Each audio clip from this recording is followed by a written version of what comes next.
Welcome to Comeza Podcasting Network, the podcasting platform of Comeza Global Online Channels, bringing you another episode by Comeza Radio Worldwide Podcast.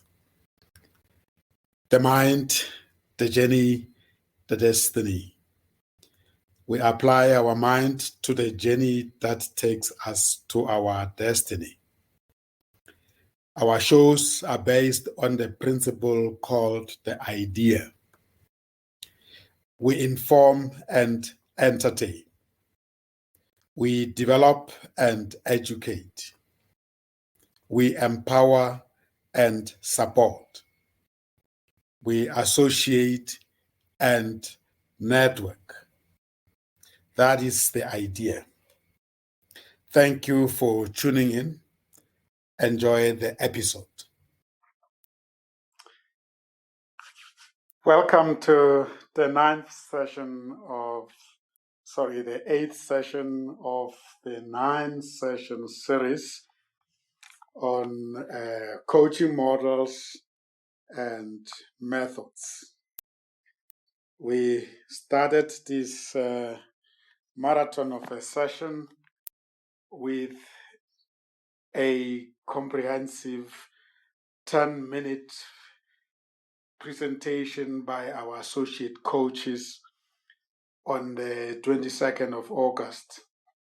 And that was a precursor for the series that started on the 6th of September. And we are almost there. This is the second last on ETGROW Coaching Model with our associate coach, friend, and guest for today from Lagos in Nigeria. As a way of reminder, there are many other coaching models that were researched by our associate coaches and presented to this platform are, starting with the first one that was presented, the STAR coaching model by Coach Ramavaga Abel Chimule and Coach Krista Hendricks. That was on the 6th of September 2022. That was followed by the change model presented by Coach Tosi Mpandle on Tuesday, the 13th of September 2022. Session 3 was on fuel coaching model that was presented by Coach Rabula Mudivani and Coach Loazim Tembo. That was on the 22nd of September 2022. They were also joined by Coach Ulrike Pretorius, who spoke on communication in workplace coaching. On the 27th of September 2022, we had session number 4 presented by Coach Prof. Sesh Paruk, and the theme was Achieve Coaching Model. Session 5 was on Tuesday, the 4th October 2022, and that was on Clear Coaching Model presented by coaches Ananias Dumo Chiloani and Coach Seli Mantogo.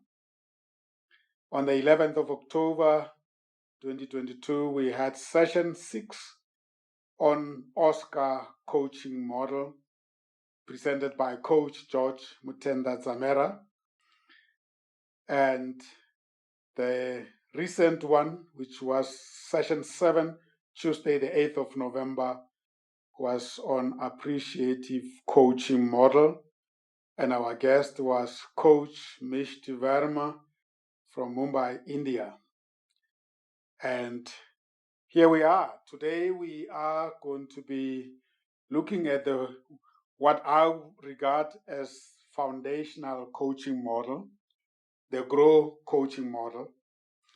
I still remember day one at the coaching college this was the very first topic that was introduced to us. It makes sense to me now when I look at all these models that we have been addressing, that actually most of them are based on the ETGROW Coaching Model.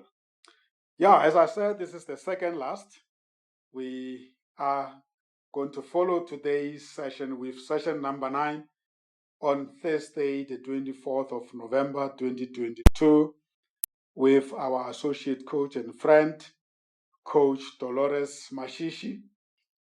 She will be presenting to us the performance coaching and feedback in the workplace. Well, let's look at today. We are here, and I can see the fellow coaches already logged in. Coach Krista, welcome. Coach Stumo, welcome. Coach Loazi, welcome, and Coach Rabula. It is about to rain outside. When I see the name Rabula, I'm reminded that we are having beautiful rains indeed in South Africa at the moment, and looks like it's the whole country. So it must be good news for our farmers and those of us who love green gardens. I can see Coach Patricia Akinlotan is here, and let me welcome her. I've welcomed the other coaches, and I will welcome others as they come through. Coach Patricia, you are welcome. It is your show. Mine is just to moderate, and I look forward to engaging with you today. Are you able to say hi to our listeners and tell us how is everything in Lagos? You told me that it's not Lagos, it's Lagos. Oh dear. Yeah. I'm half German, you know. Right. Okay, that explains it. Well, it's a pleasure to be here. We're an hour behind you there in South Africa, but it's absolutely wonderful to join you today. Thank you. Are you also receiving some beautiful rains there in Nigeria? Not at the moment, and we're quite surprised when we do, because this is meant to be our hot season. So, yeah. Are you in the mainland Lagos, or are you at Victoria Island? Which part? Like 10 minutes from Victoria Island. So I live on the island. Yeah. Wow. Yeah. You live in a very beautiful part of. Yes, with a lot of traffic. That's my perception. I might be wrong. Yes. Yes, not bad at all. Yeah, Patricia, you were born in Nigeria. Which state? I wasn't born in Nigeria. I was born in the UK. Oh yes. Yes, I was born in the UK. And at what age did you then move over to Lagos, to Nigeria? I moved here. I think my mom said I was 3 weeks old, and then I left when the war broke out. Yeah. Wow. But the home province is where? Well, I'm half Jamaican and half Nigerian, so I like to recognize my Jamaican roots, my West Indian roots. But I live in Lagos, and I've lived in the UK for over 25 years. So, and I went to school in America, so I'm a bit of everything, really. Wow. You are truly a global citizen. Yeah. And we'll get onto your professional development journey, but let me introduce you to the listeners. I have a very comprehensive profile of yourself here. I will do my best to extract what is exciting and most relevant for today's session. I see that you have explained it. You lived in the UK and you graduated in Master of Science in Marketing with merit. Congratulations for that. At the Heriot Ward University. This is one of the very old university in the UK, I guess. And before that, you did the BA Honors in Humanities at the University of Greenwich, also in the UK, and you are an associate certified coach with the International Coaching Federation. And I can see you're very active with the International Coaching Federation Nigeria chapter, which is wonderful. As a coach, I'm sure that serves you and also serves your clients very well. And then I see you are also holding a portfolio there as a board member and director of social impact.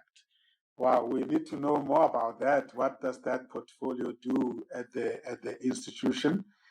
And I like what you share with us here, that one of the big projects you did was group coaching to over 320 employees who were transitioning to leadership roles.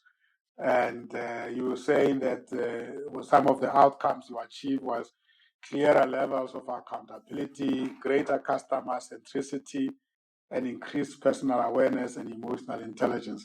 That must have been a very exciting project. We would love to hear more about that as fellow coaches, because we also love to do such kind of projects. And you regard yourself as an executive coach, and you do train the coaches at EZ Coaching, the beginners, even those who are coming for refresher. I see that the industries that you serve most are the oil and gas, financial services, ICT, manufacturing, and education. Nice spread of industries there, and the experience must be quite interesting. And then your functional areas are mostly at the executive leadership, business development, marketing, and general management. And your key focus areas are strategic planning and HR, performance management, leadership and soft skills training, team building and facilitation, inclusion, executive and leadership coaching, which is what we are about this evening. Wow, very, very comprehensive background, and very much appealing indeed. Have I left anything in particular that you want this platform to take note of, that you are particularly enjoy doing as a coach? No, I just enjoy coaching. Nothing else. I think you said it all. Thank you.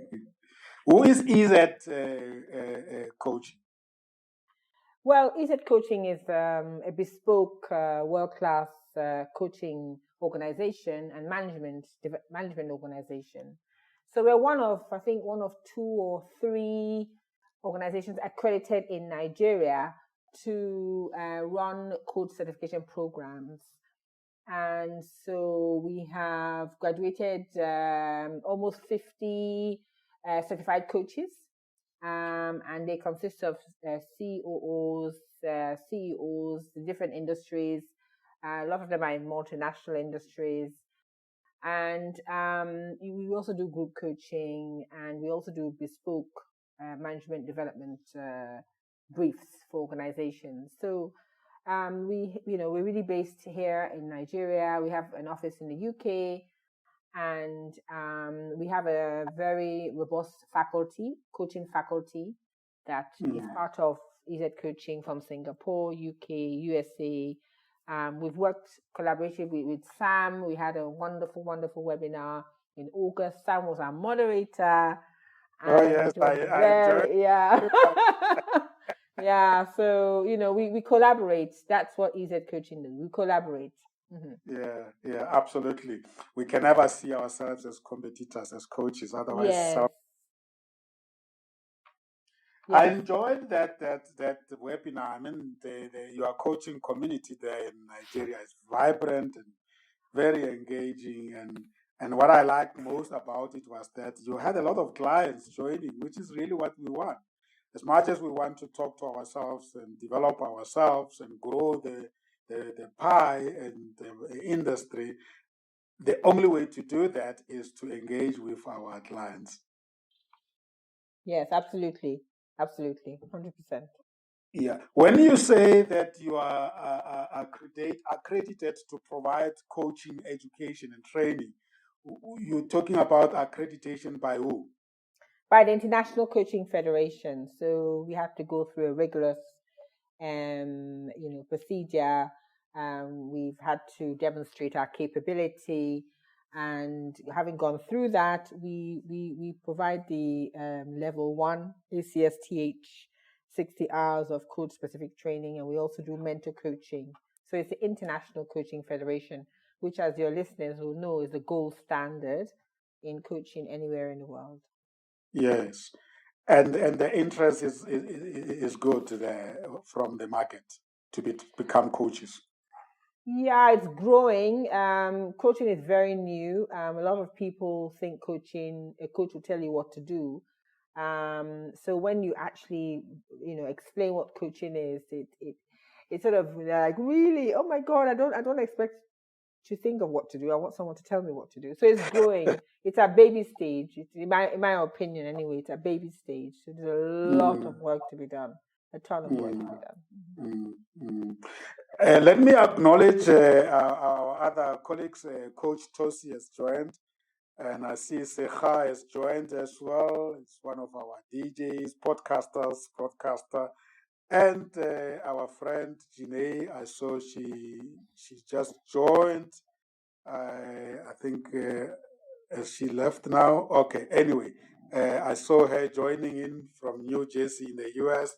So the timing is quite opportune, Patricia, in terms of the growth of coaching, especially since COVID-19.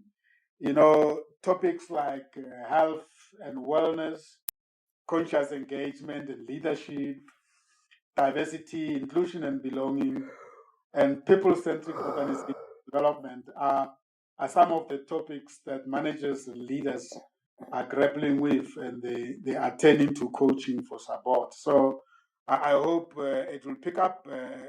I think the whole of Africa, we have a lot to do to bring it to the attention of people that this is one of the very fast-growing professions that every manager and leader and specialist or professional need. Yes, I agree. There's a lot of work to be done across the entire continent. Yeah. Great. Take us through your approach to GROW Coaching Model. What is it about, and who brought it, and how can it help us as coaches as a model? Yeah, thank you very much for that. Yeah, so the GROW Coaching Model, it's an acronym, GROW. It's popularly known as GROW, GROW Coaching Model. But I'll be adding the word E for Edward, T for Tango, ETGROW, and I'll explain that in a minute. It's based on a principle that transformation and breakthrough comes from removing internal barriers that allows someone to act on what they already know, so that it's not really about acquiring fresh knowledge from outside. It's about maximizing your potential. So the GROW model was made very popular in 1980s by Sir John Whitmore in the UK. And I suppose we could all research Sir John Whitmore a bit more. But it stemmed from his work, his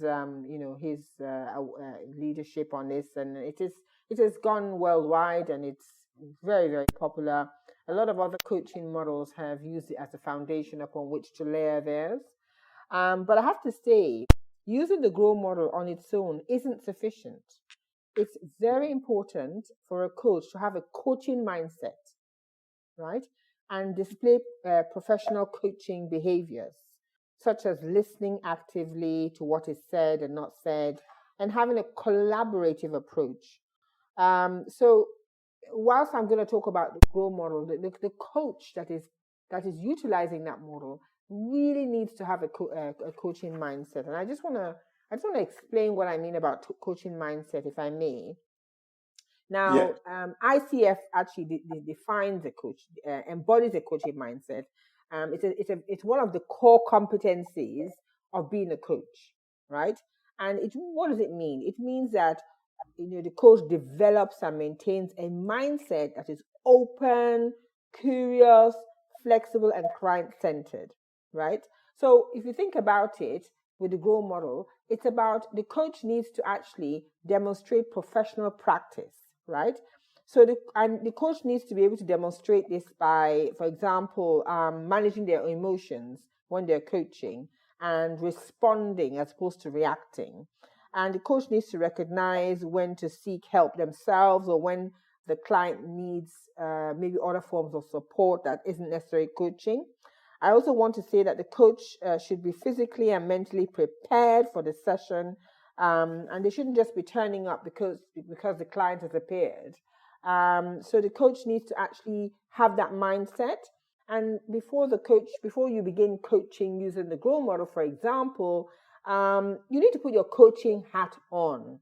And so it's very important for the coach to be settled in their role from the beginning on entering the session, so that the client can recognize that the coach has presence.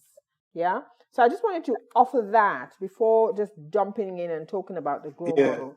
Yeah, this is beautiful indeed. Let's say you're going to meet a client face to face in a venue.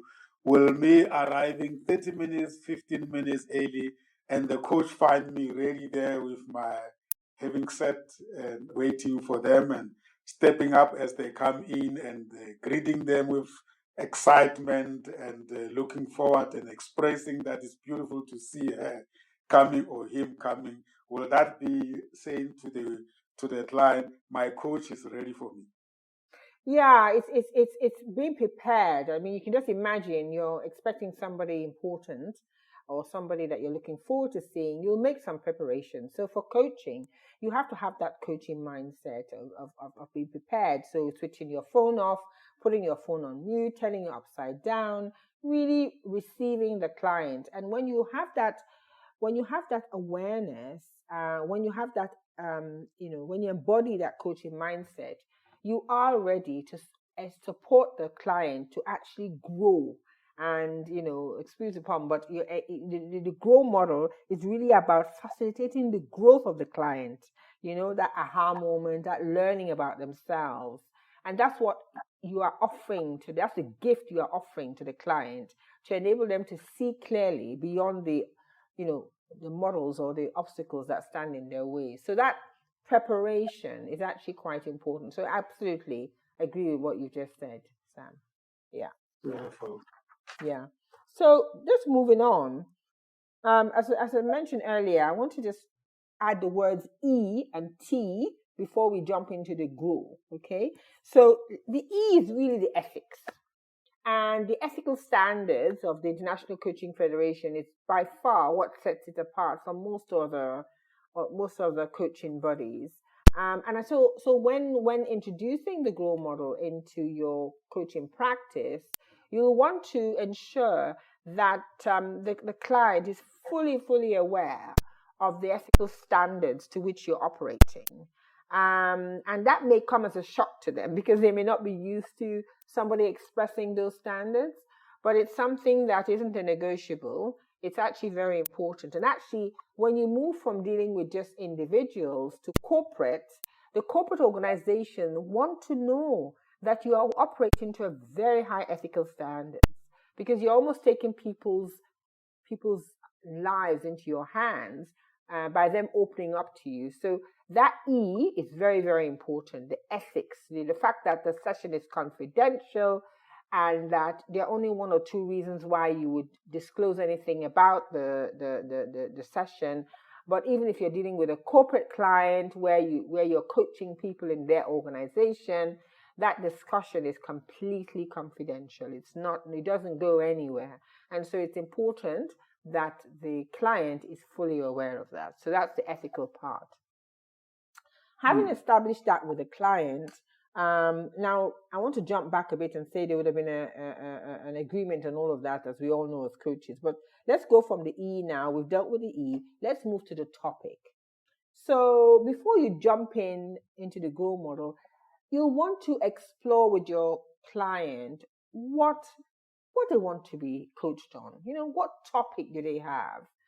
And you may find that they may come to the table with a host of things. They may come to the table with a lot of different things that they want to regard as topics, and that's fine. That's fine. The key thing, though, is that generally coaching goes on for a limited period, in say maybe like 30 minutes, 45. I generally wouldn't coach over 1 hour. I think 15 minutes, 1 hour is max. So within that time, it's important, once you start, it's important to have a topic from the client. And if the client comes to you with a host of topics, you're more likely to want to ask them, so of all the topics you've mentioned today, which of these is the most important topic to you? And silence and pausing, and we call it holding the space. It's a very, very important quality in coaching. It's very, very important. You ask a question, you give your client a moment to think about the question and a moment to respond to the question.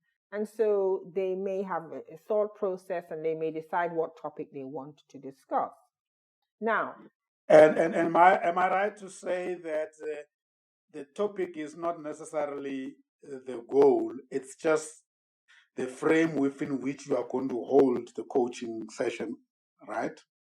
Absolutely. The goal differs from the topic completely. We haven't moved to what they want to do with that topic. That's where the goal is going to come in a minute. The topic is what do they want to discuss, and the reason why spending a bit of time exploring that topic with them is important, because once they decide on a topic, you then want to ask them that, of all the things they could have thought about, why is this topic important? What is it, not why, but what is it about this topic that's important to them? Right? So we generally avoid the word why, but generally you want to ask them, what is it about the topic that is important to them? That question is actually very important, because somebody brings a topic to you, you'd want to establish that there's some relevance of that topic to them, and that whatever topic they want to discuss, there's some sort of commitment to go into that discussion. Why? Because coaching is actually a partnership.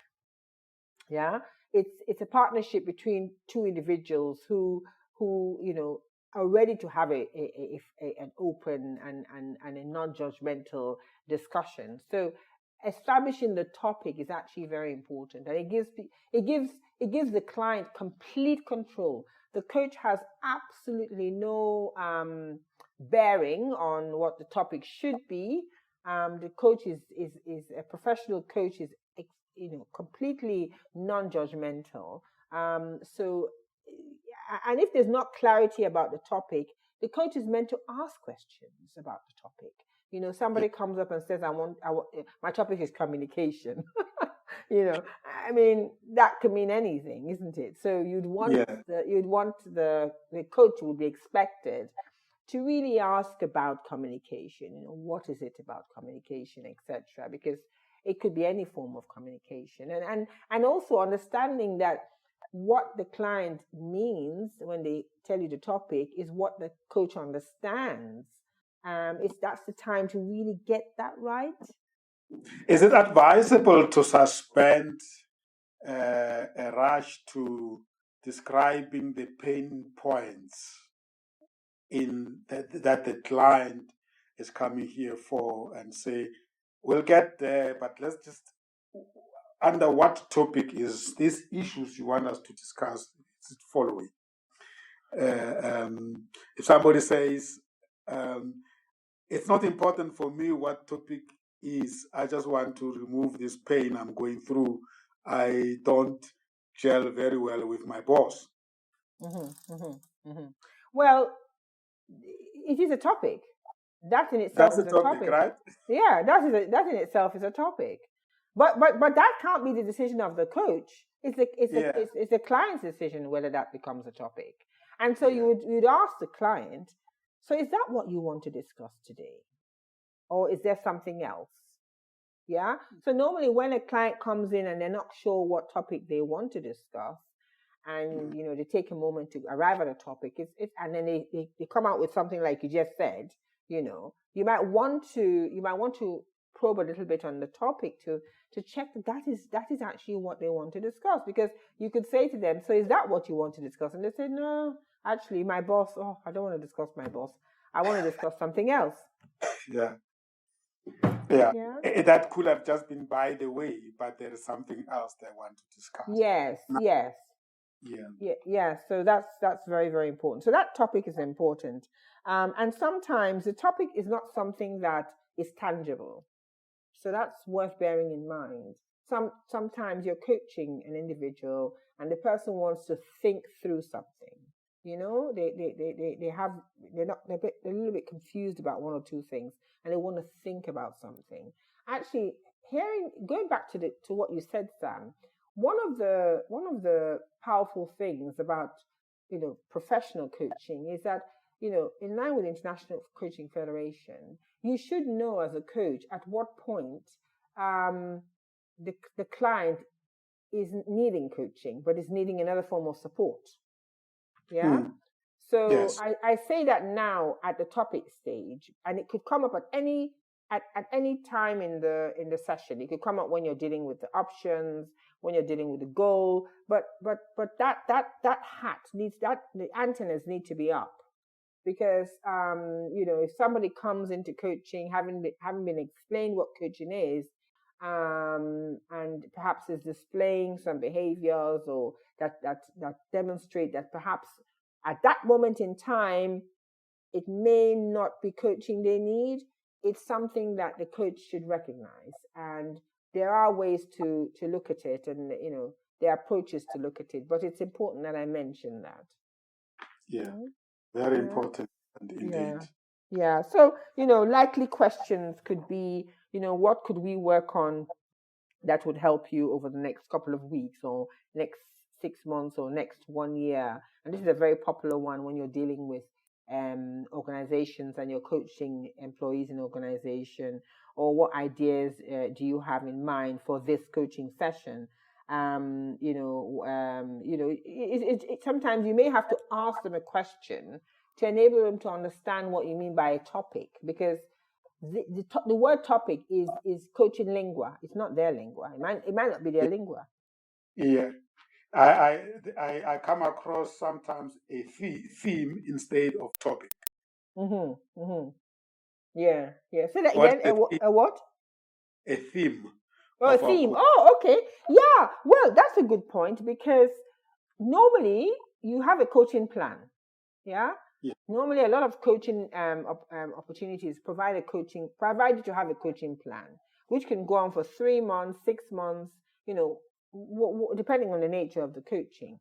And so that could have a theme. Yeah, that could have a theme. Yeah. So, but the point of the matter is, for that session, there ought to be a topic.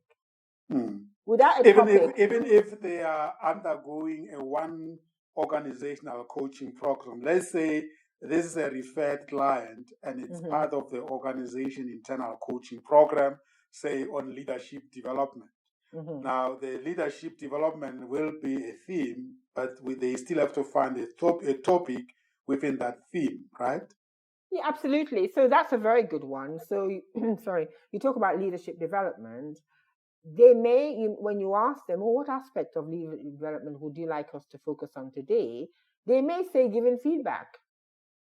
They may say, being confident in dealing with my leaders. It could be a host of things, but without a topic, the conversation can go in some unplanned directions. And like I said at the beginning, the GROW model enables you to facilitate client growth.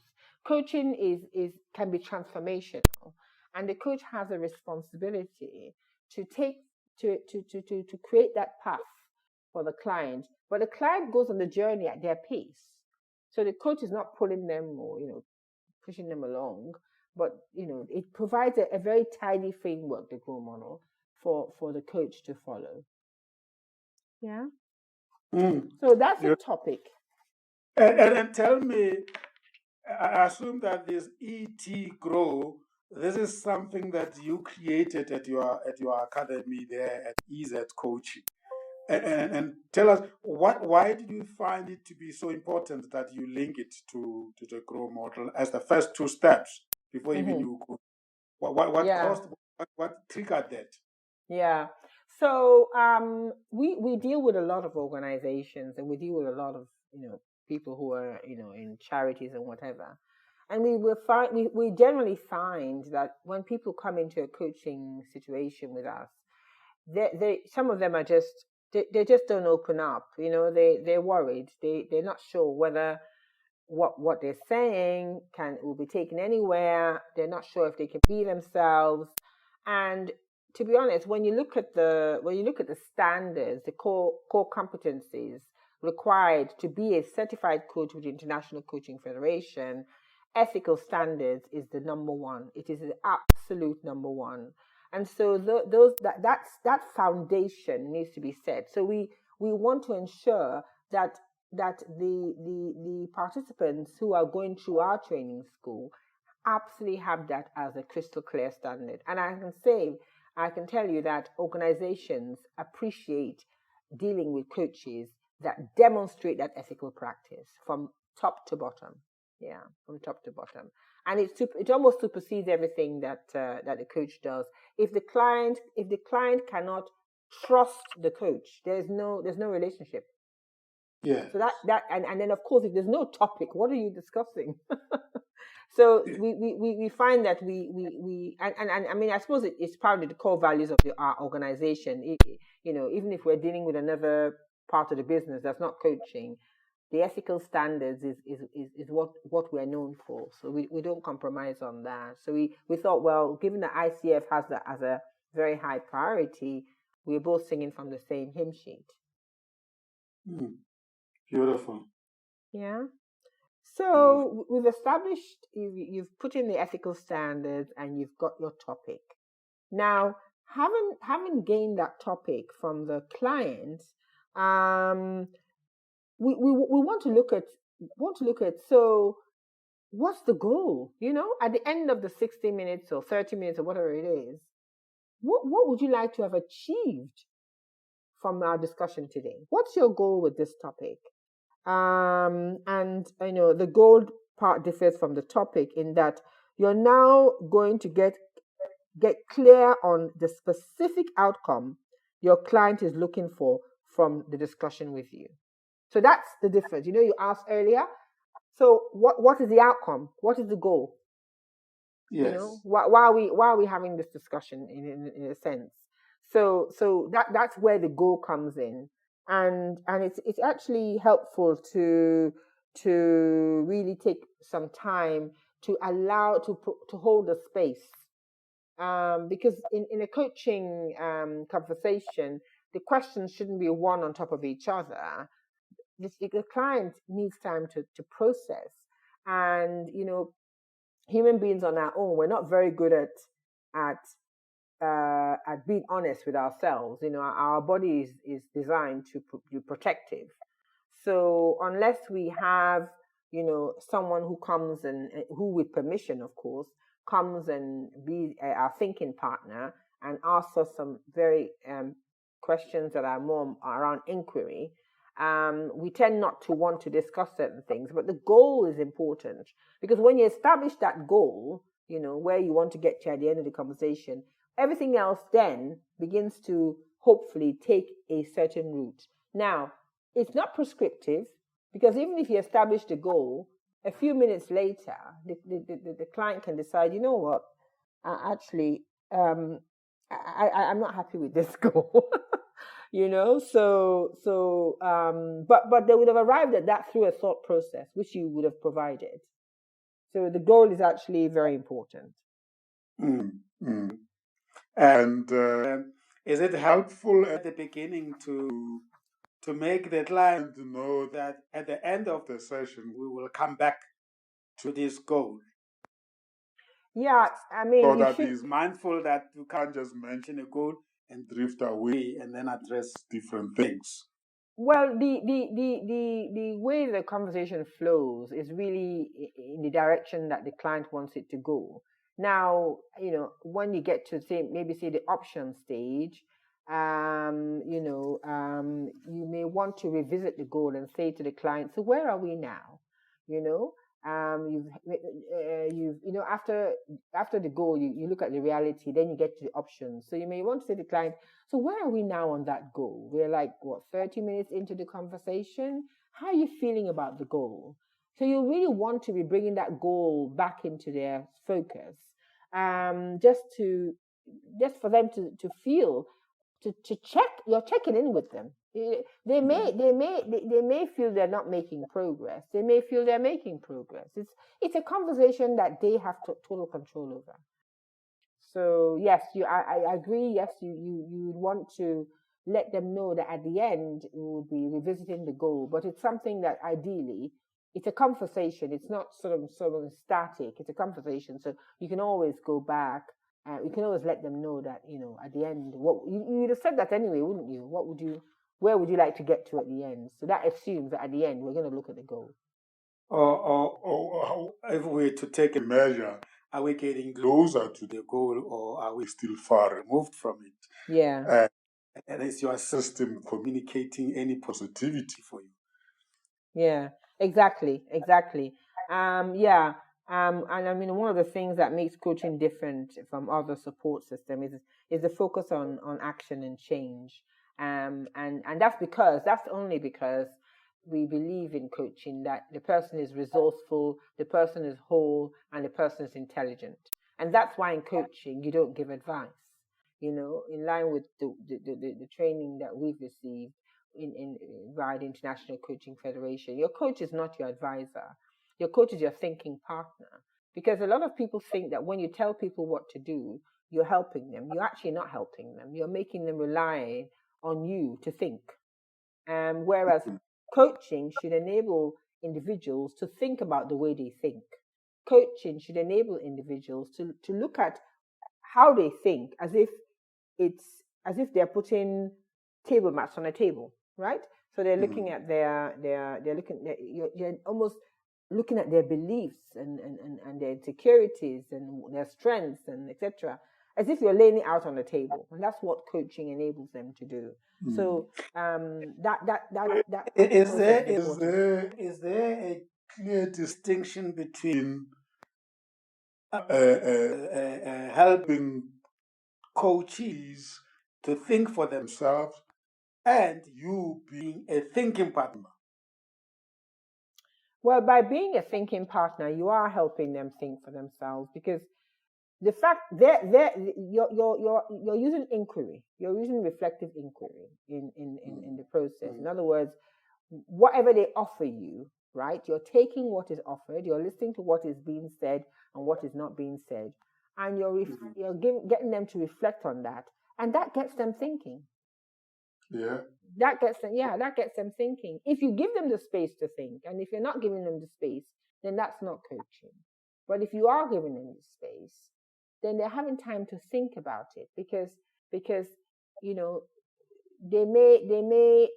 their voice may change also when they feel a certain way, and you need to pick up on that and recognize it. So you're listening for what is said. You're making sure the coach feels heard, the coachee feels heard, and you're also making sure that they can hear themselves.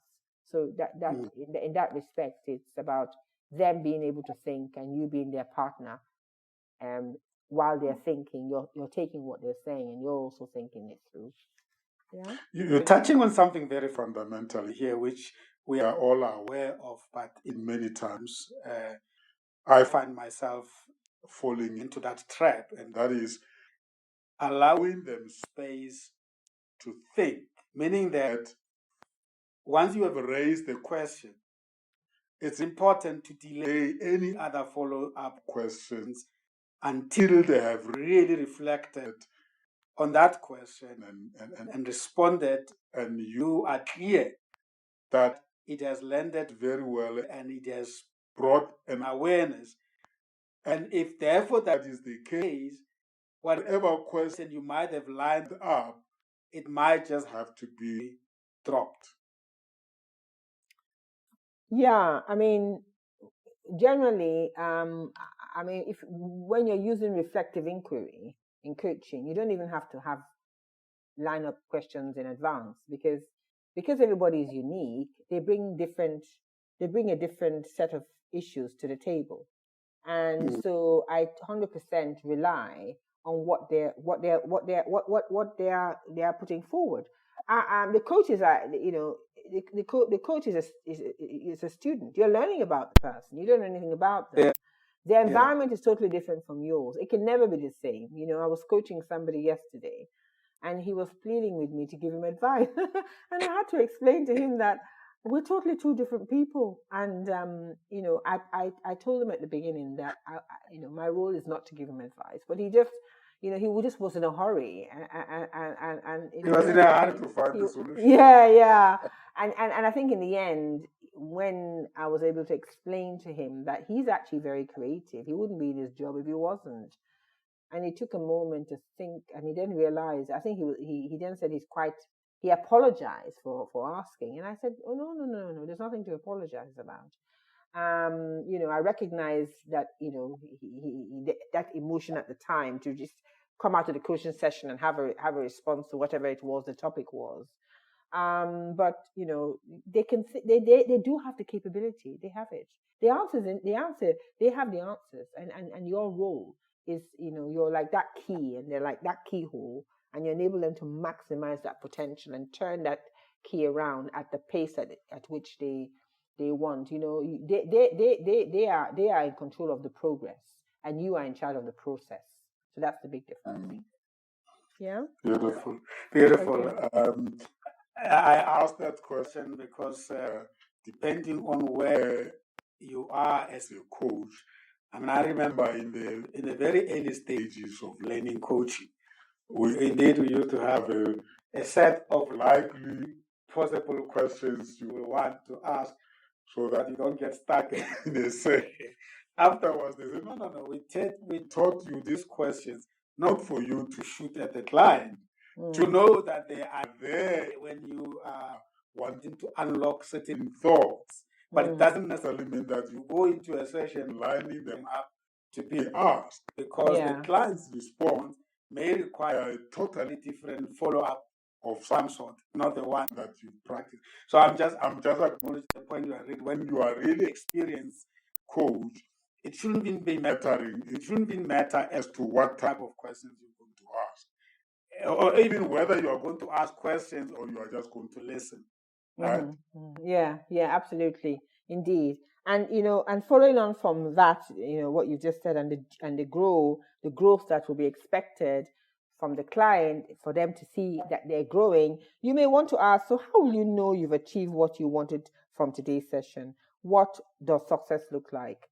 It's there. The discussion is for them. So how would they know that they've achieved it? And that's an important question to ask when you're looking at the G element of the GROW model. What will success look like? Because you're taking them sort of on a journey, and that the transformative elements that come through, the growth that comes through that, is for them to experience. And so they are the ones who can tell you, oh, I can see myself achieving X, or I can see that, I can think clearly about Y, or I can have a little bit more focus on this. Whatever it is, it's important to ask them how they'll know that they've achieved it, so that it's the goal has meaning. Yeah. That's feeling good after a session equal to goal being achieved. I'm not sure 100%, because the only person that can answer that is a coach, is a coachee.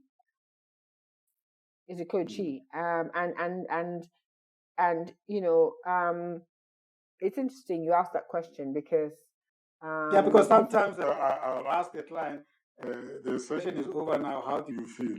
Yeah. Say, I'm feeling great. Yeah. But have you achieved the goal? Yeah.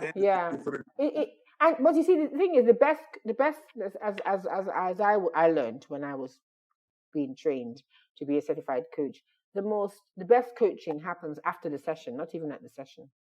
Because afterwards, they may think through what they experience there. And, especially if you have a coaching plan, the person comes to the next coaching session and, they're telling you about what they were able to do as a result of that session they had. Well, all of that came after the session, not at the session. Absolutely. I always, not always, but I often say to my clients that the real coaching is happening in between the sessions. Yeah.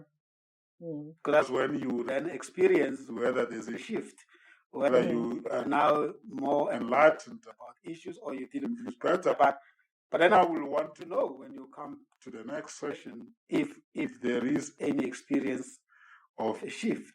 Yeah. And sometimes, other people might want to comment on that, not necessarily the coachee. Sometimes, the coachee may say, I've been receiving feedback about my approach to X or my approach to Y, and it's always good when they say that, because it enables them to see their own growth.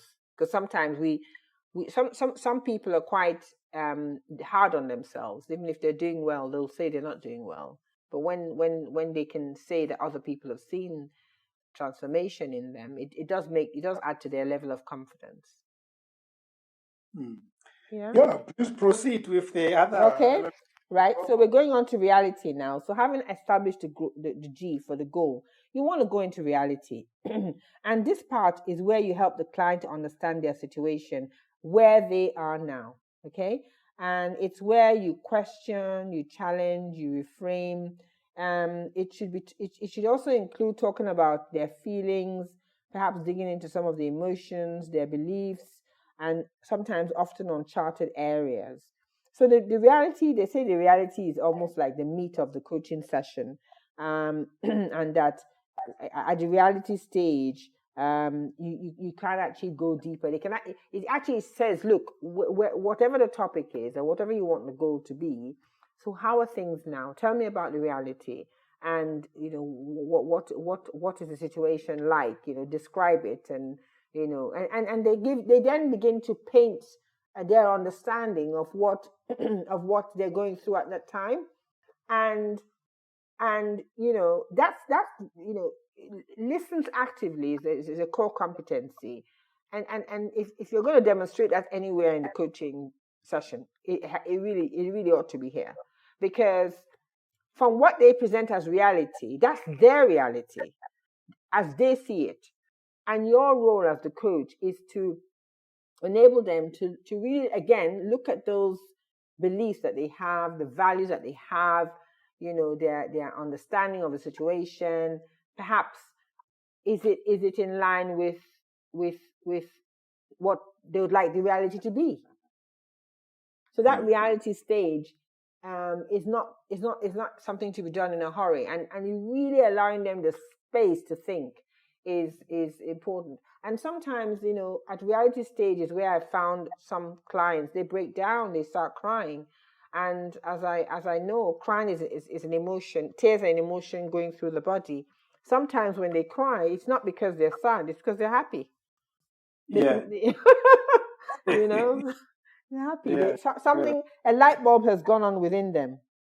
Yeah, it's also a communication of some sort, and you could allow them that space to explore for themselves. Why are they evoking those type of emotions? Yes. And so you may want to ask them, sometimes, how do you feel about the current situation? And how do you feel about yourself in the current situation? That way they can look at the situation and look at themselves in it.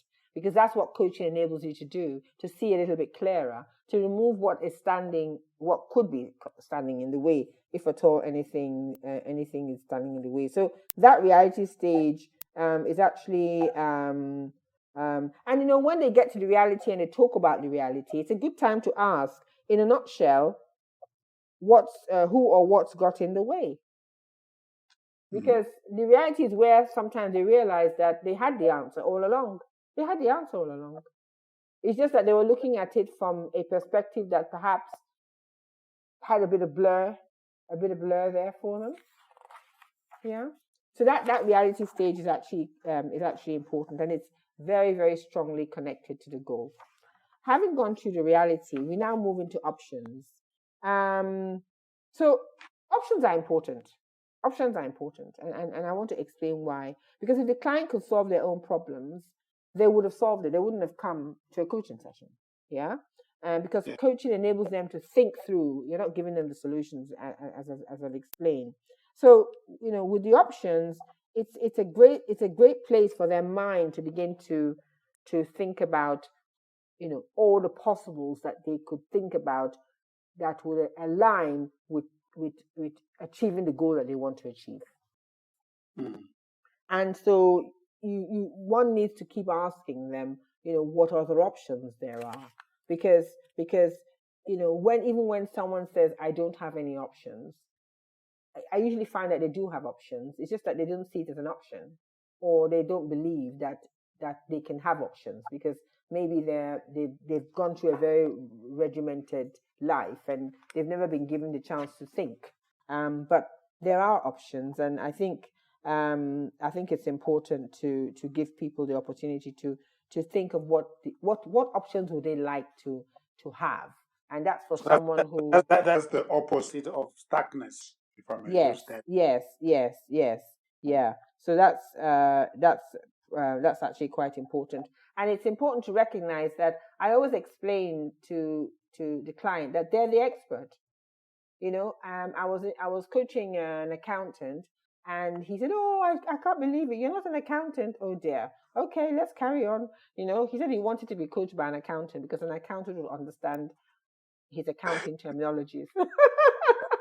And it was so interesting because what he brought to the table had nothing to do with real accounting. It had nothing to do with it.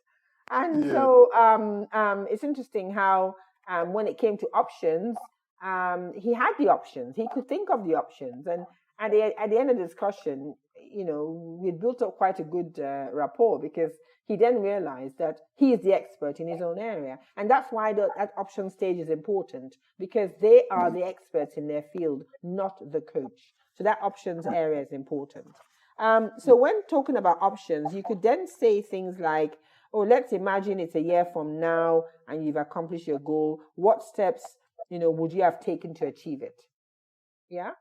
And these are supposed to be questions that are based on, if somebody is stuck, that's sort of say, oh, I can't really think of anything. That's something you could ask them. Or you could also say, suppose you had all the information you needed, what would be the next steps? So all the information you needed would have been all that reality that we spoke about. So what would be the next steps? And by asking them these open questions, it gets them thinking about, what they'd like to achieve. And at this point, it's a very good point at the options to now revisit the goal. Let's do a little bit of a check-in. At the beginning, you said you'd want to, this was your topic, you wanted to achieve this as your goal, and the reason you wanted to achieve it, you said of all the things you could have brought to the table, this is why you brought this to the table. So where are we now in relation to that goal? Yeah? So, so it's a good... The client is asking a question here. What if after coaching, you leave with a lot of options that you feel more overwhelmed? Yeah, so we're gonna now go to the next stage. It's a very good question, and because we haven't finished, haven't had the options. The option is the O in the GROW, the ETGROW. Having gone through those options, remember the GROW model facilitates client growth. You now want to go to the way forward. So which of those options are they likely to want to commit to? And that's I'm linking that to this question that's just been asked. Which of those options would they like to focus on as a way forward? Yeah, and so they may decide to focus on one or two of those, and it's important. It's very important to ensure that the client is fully committed to the actions they choose. Yeah, so if they come up with 6 options and they only want to focus on 2, make commitment on 2, it's their choice, and you want to explore that with them, that those are, of all the options they've put on the table, those are the 2 that they want to commit to. Yeah? And at that stage, they can then see themselves moving closer to the goal. Now, once we're at the W now, once they establish what they want to commit to, because if there's no commitment, nothing is going to happen. Nothing is going to happen. Yeah. Now, once they establish what it is they want to commit to, you want to ask them about what support they need. Because a lot of people will say, these are the options. Okay, I'd like to concentrate on one or two, but they don't know what support they need. It's important. It's important, thinking of coaching as a bookshelf. The E at the beginning and the W at the end. What support do they need? And sometimes people say to me, "Oh, the only support I need is myself." And whenever people say that to me, I want to pause a bit there. And I want them to explain what they mean by the support they need is themselves. Because somebody who I coached, and it was really about trying to be a lot more organized, and they said the support they needed was themselves. But when we explored it more, what they needed to do was commit to actually using a calendar, for example, so that they didn't have to think about when they were free. All they had to do is go in, put in when they're going to be, plug in the dates that they want to keep to themselves, and other people will take the dates for the diary. So when people say, "Oh, the only support I need is me," I always like to ask them a bit to explain what they mean when they say me. What do they see themselves doing? What behavior do they see from themselves?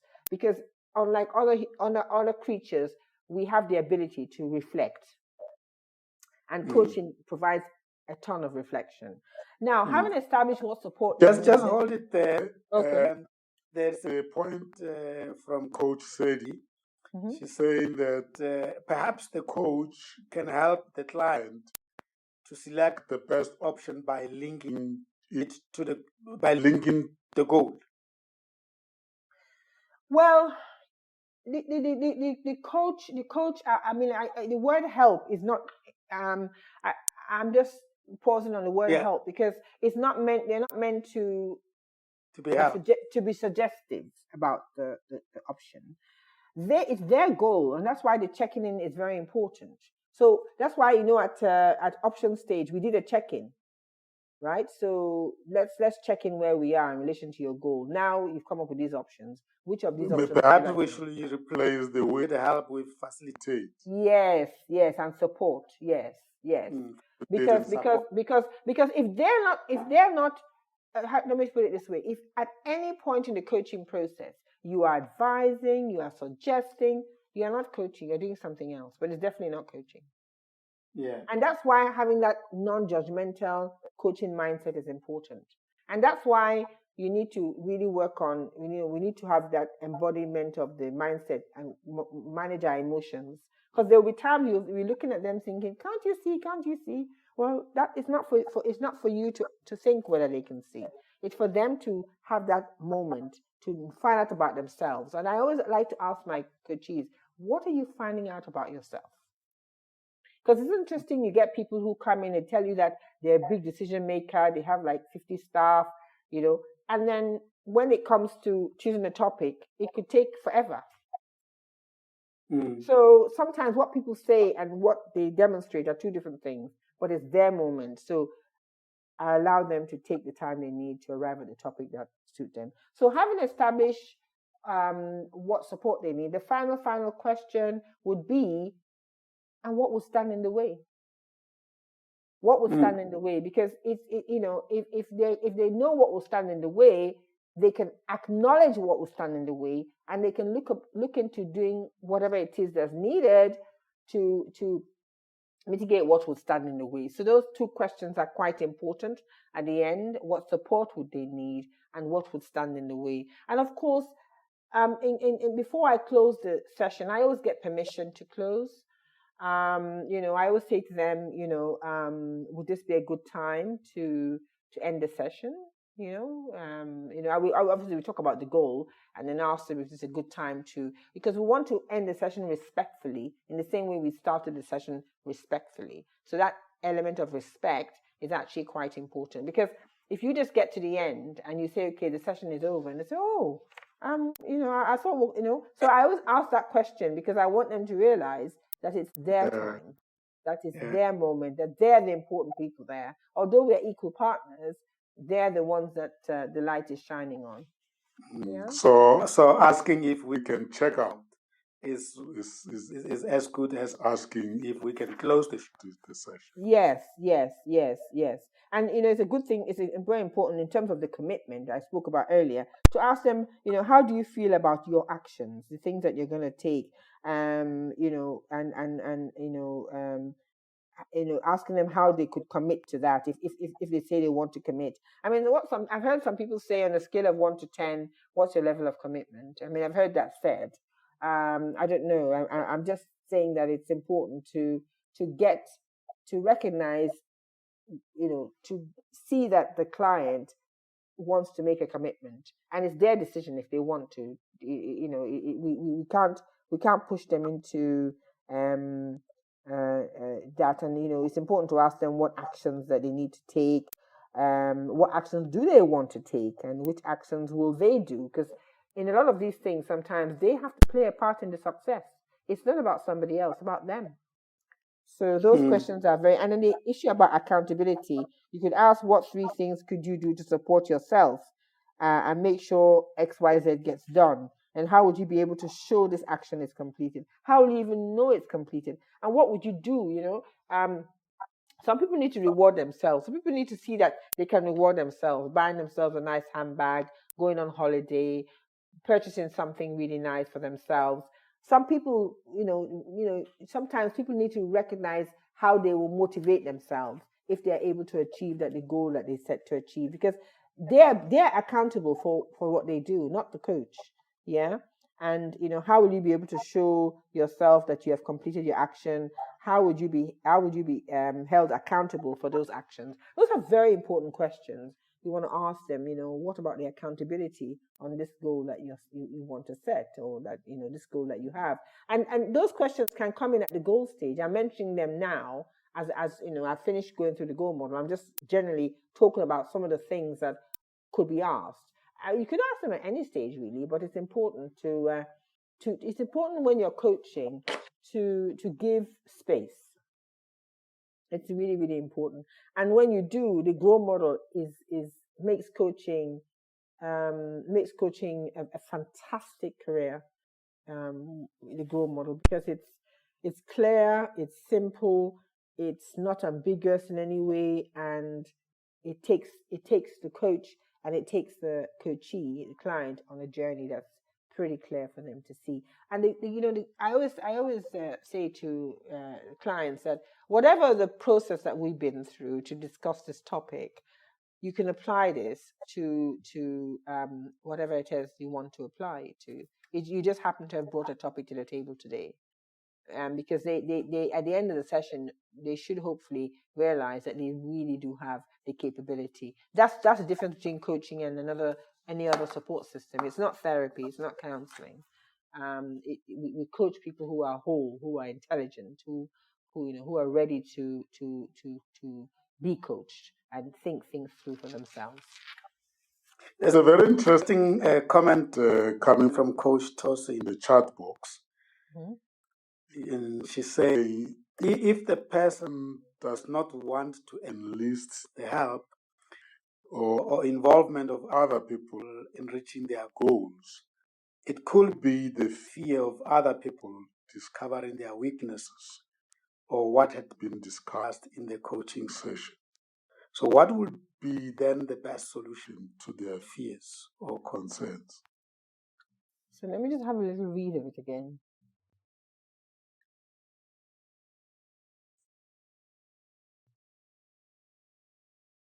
Oh, okay. The fear of other people just finding out about their weakness. Yeah, I mean, when people talk about their weakness, I would want to explore that weakness. I would want to explore the feeling around that weakness. Because I remember coaching somebody who said they had imposter syndrome, and they don't like talking in front of people. And I mean, obviously, it was interesting when we were talking about it, and I was asking her about how it was that she arrived at imposter syndrome. How did she arrive at that? And it's interesting because she just came up with it. She'd heard people say, if you can't do this, you have that. You can't, and she just labeled herself with it. So I can't answer this specifically, but when people talk about elements that that really you need to pick up on as a coach, you want to ask them about weakness. So you're basically saying that this is revealing something deeper. Yeah. That you can work on through coaching. Yeah, you could ask her. Tell me a little bit about weakness, the weakness that you're describing. What is it about the weakness? And it could open up something else. You just don't know. And that's so basically answering the follow-up question from Tosi, where she said, what will be then the best solution to their fears or concern? That already gives you the next topic, perhaps for your next session. Well, or even if you still have time. The best solution, what would be then the best solution? They have to come up with a solution.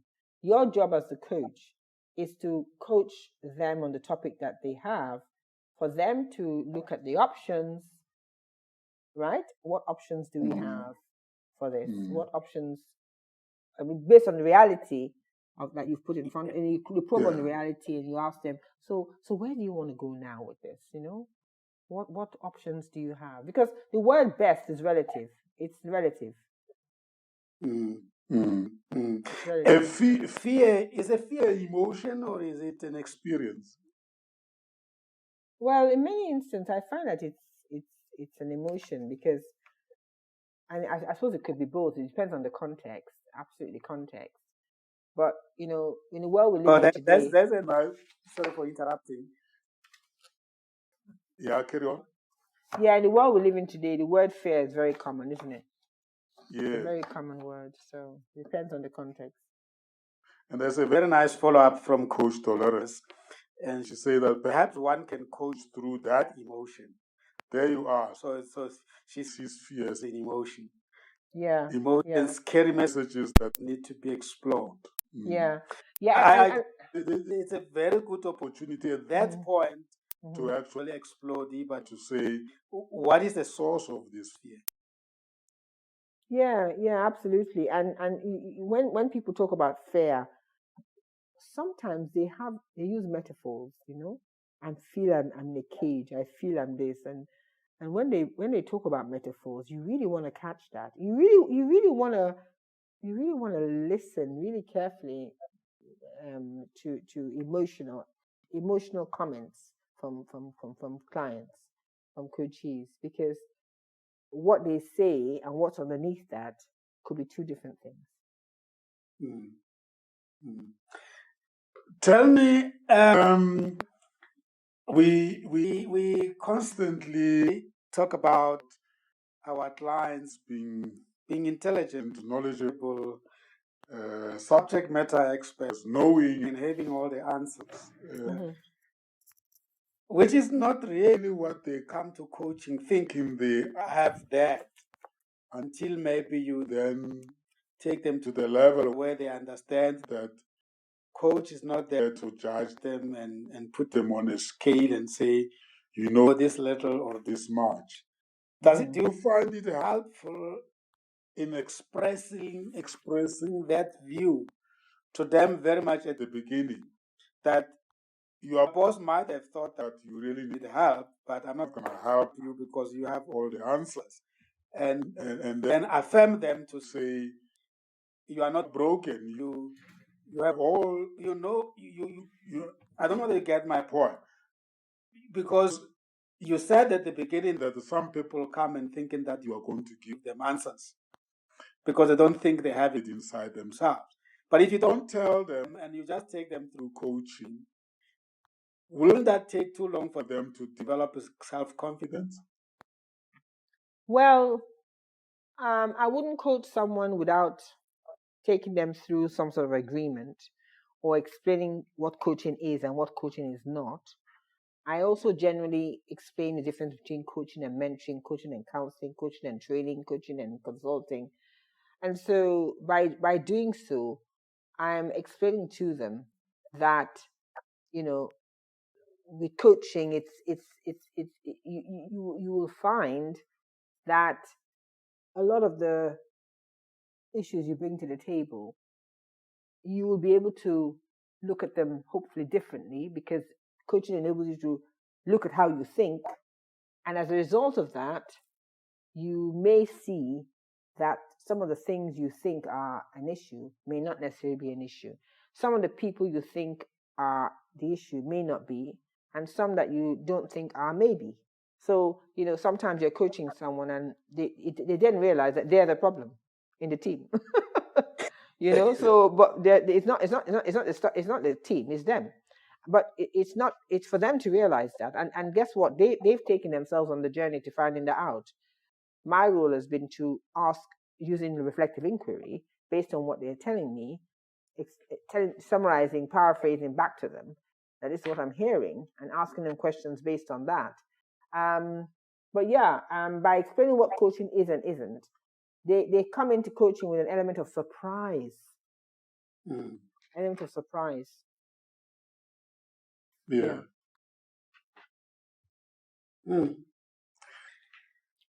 Yeah.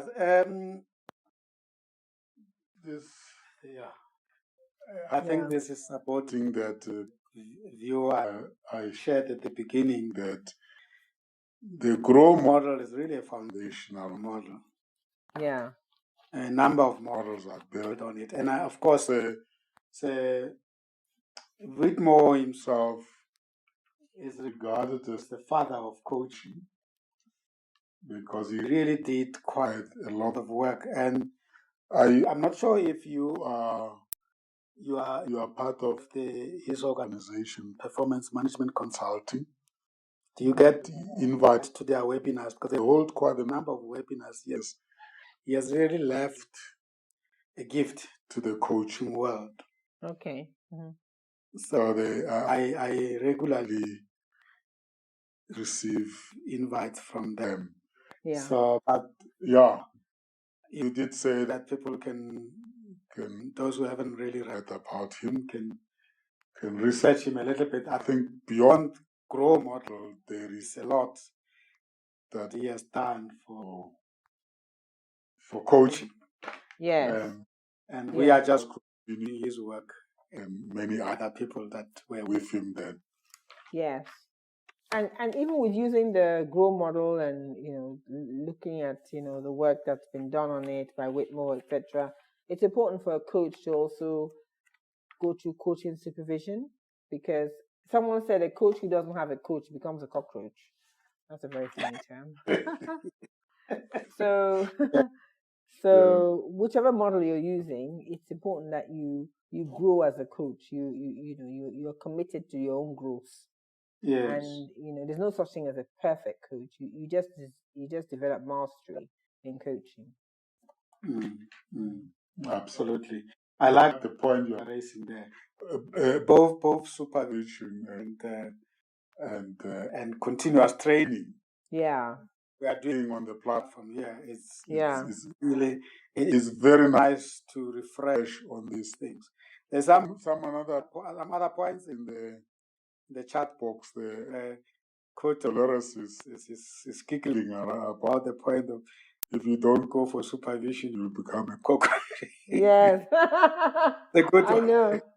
Yeah. Yeah. And there's a comment from Seha. Thank you, Coach Patricia. This helps, because it is exactly that people and I fall into the trap that coaching will give you answers instead of you figuring the answers yourself. The challenge is for coachee to overcome and learn to make choices outside of their comfort zone. Yes, absolutely. Because, the part of the brain you tap into when you tell people what to do is short-term memory. It doesn't, nothing stays. But when you allow people to think things through, it goes into long-term memory. So, if you're going to let people use their brains, you're going to need to let them use it.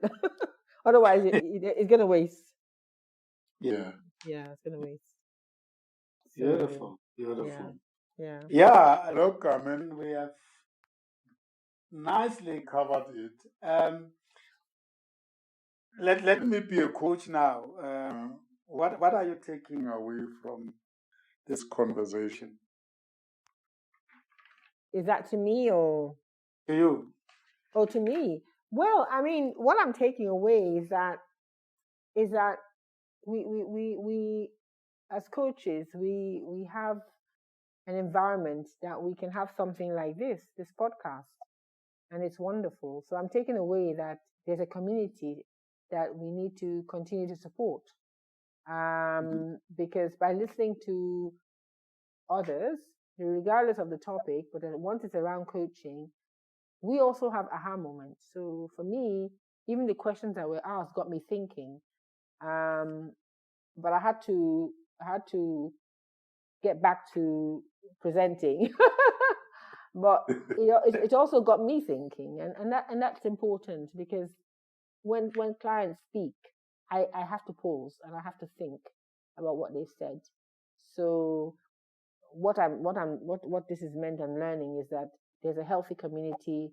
Whether you can learn as a coach, there's no excuse. If you don't want to read, you can join a podcast like this one.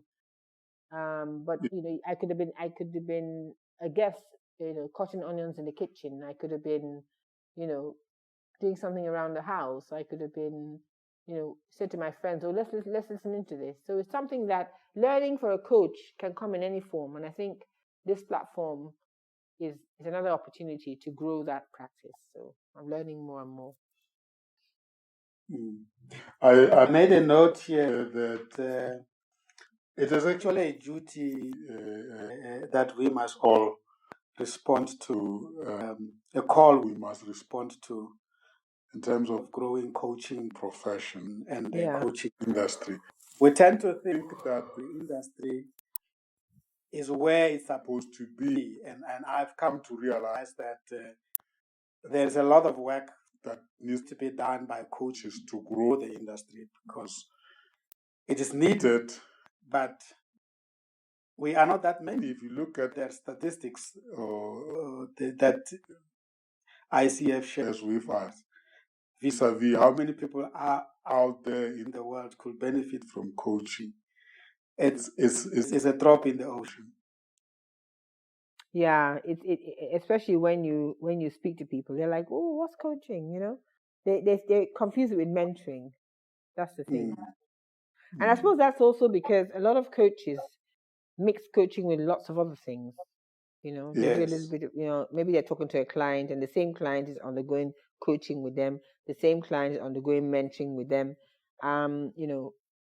According to International Coaching Federation, there shouldn't be that confusion. If you're coaching somebody on Monday, the person should know that on Monday you're wearing the hat of a coach.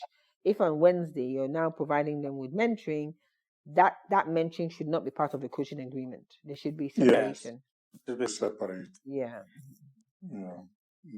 Yeah, no, let me now ask you a specific question to do with, now that we're talking about the coaching industry and the market.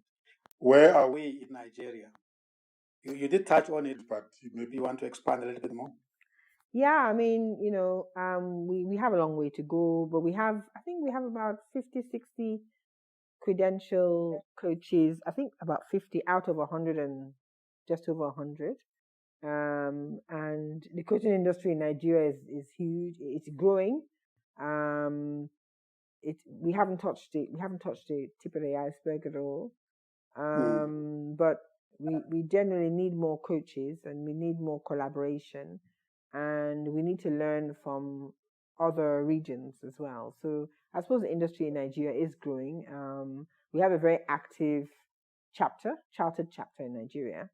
And we've done some wonderful things in the chapter. We have a wonderful president, Sochi, and we're going places, but we still have a ton of work to do. You mentioned that EZ coaching is one of the three. Were you referring to one of the three in terms of providing coaching training, or in terms of providing coaching practice?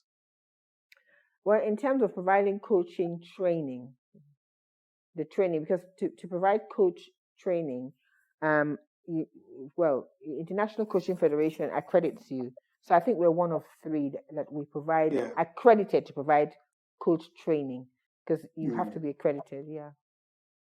So in terms of coaching practice, I'm now purposefully excluding individual coaches, because we are individual coaches. And then we have coaching practices. And I think that coaching is very much similar to commercial. We are individual coaches, but we are also a coaching practice, which means that hence we are invested in the partnership and relationship with coaches, and we refer to each other as associates. Yeah. I'm more interested in that because there is more and more call for collaboration among coaches, not just by weight or contract, but also by models of our enterprises. So you haven't seen that evolving much in Nigeria so far? Yeah, I mean, we work quite collaboratively in Nigeria. I think the market is bigger than we can imagine. Yeah. Because we have a lot of multinationals here, and we have a lot of SMEs. It's like any other country, but the market is huge. So compared to the market, we're so small that it's difficult. Yeah. It's difficult for me to be too broad. This is what brings fear to me, that compared to what is demanded of coaching community and coaching in the service providers, we're very small, and I don't know how you're going to, let's say, a magic wand. Tomorrow, almost every company now needs coaching, and it's just exploding. And they're talking numbers, and which is starting to happen here in South Africa as well. We're talking numbers, and now we haven't really tooled if there's a word like that, we haven't really reoriented our coaching practice to produce volume without losing quality, simply because maybe this concept of working as coaching associates is not being addressed. And thirdly, coaches are independent, right? Yeah. Don't tell my associate coaches that I'm deploying in companies how to coach, but I anticipate and hope that my standard will be met by them out there at the client. And the only way we can address that is platforms like this, where we're just learning jointly, hoping that our standard is sort of like growing equally. And that is really another topic for another day. But I want to leave you with that thought, that actually the blue ocean strategy is very perfect for coaching, in that you can't even think of a fellow coach as a competition. We're just going to kill each other then. We're not going to kill ourselves then, because we are very much far from even actually touching the tip of the iceberg, as you, like you said earlier. Yeah. It's about collaboration. Yeah. I wanted to leave you with that thought, that collaboration goes beyond just the federation level itself, but it goes into what the market might need. And with explosion of technology in coaching, that is now going to be even more so. But let's leave it, otherwise we will go over time. Yeah. I just wanted from my side to leave you with that thought, and want you to reflect on it, and hopefully you'll go and think about it with the fellow coaches. Thank you very much. I will. I will. On behalf of our community of coaches and this platform and many other listeners out there, I really want to thank you. This is like a return match, if there was a thing called match. Yeah. Follow up to our webinar that we had at that time. Yes, it was wonderful. It was wonderful, Sam. Thank you so much. That's where I really got to know you. So I want to thank you. I want to thank everyone who joined today. I appreciate everyone's questions and comments, and it shows that we're very healthy in the coaching space. So it's been a pleasure. Thank you very much, and give our regards to fellow coaches in Nigeria. in Lagos. Yes, I will. Thank you. And my regards to the boss lady. Yes, I will. Absolutely will. Thank you. Thank you very much. Thank you. Bye, everyone. Take care, and thank you for tuning in. We are looking forward to welcoming Coach Dolores to take us through the last session 9, on Thursday, the 24th of November, 1800 hours to 2000 hours South African Standard Time. And her theme will be performance coaching and feedback in the workplace. So she will be closing the year for us in terms of this series, and we're really looking forward to it. And take care, and we look forward to welcoming you on the 24th of November. Goodbye. Bye.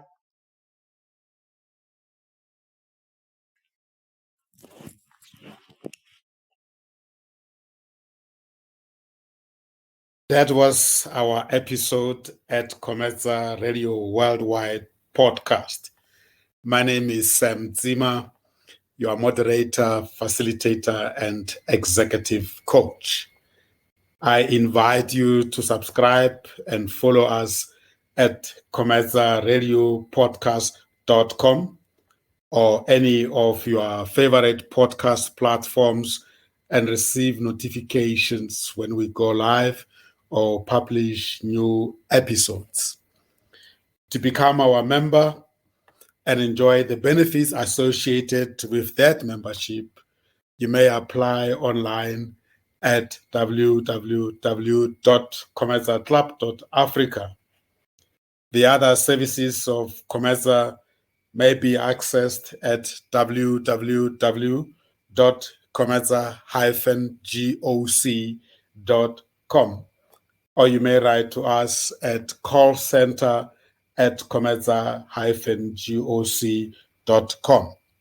Call center is spelled CALLCENTRE, and it is call center at comeza-goc.com.